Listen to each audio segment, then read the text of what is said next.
এক মহিলা এসে কান্না করতে লাগলো। হযরতে খাজা মুঈনুদ্দিন চিশতি আজমিরি রহমতুল্লাহি আলাইহির কাছে, হুজুর, শহরের হাকিম আমার সন্তানকে কতল করে ফেলেছে অন্যায়ভাবে।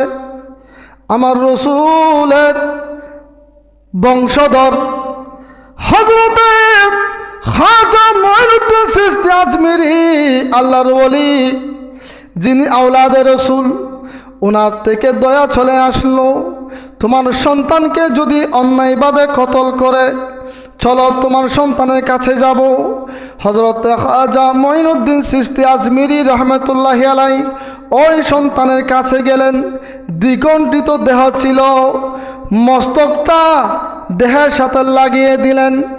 লাগিয়ে দিয়ে হযরতে খাজা মুঈনুদ্দিন চিশতি আজমিরি রহমতুল্লাহি আলাইহি নিজের লাঠিটা সেখানে লাগালেন আর বললেন, এই বৎস, তোমাকে যদি অন্যায়ভাবে কতল করা হয়, তুমি জীবিত হয়ে যাও, তুমি জিন্দা হয়ে যাও, আল্লাহর হুকুমে তুমি জীবিত হয়ে যাও।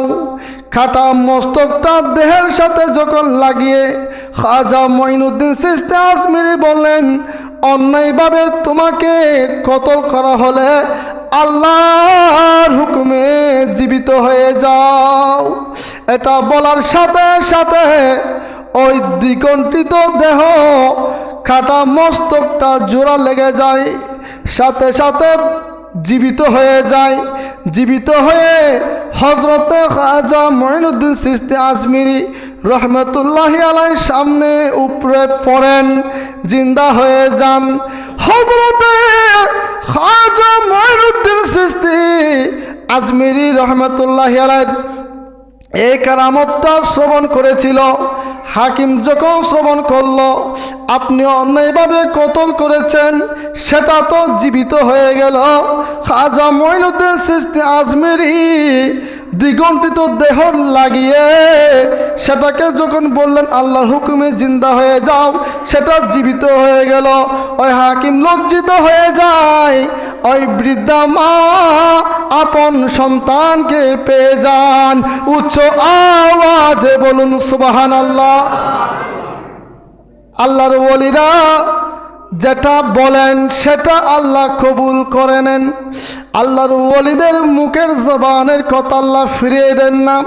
মৃতকে জিন্দা করার জন্য আল্লাহর হুকুমে জিন্দা হয়ে যাও বললে মরা জীবিত হয়ে যায়।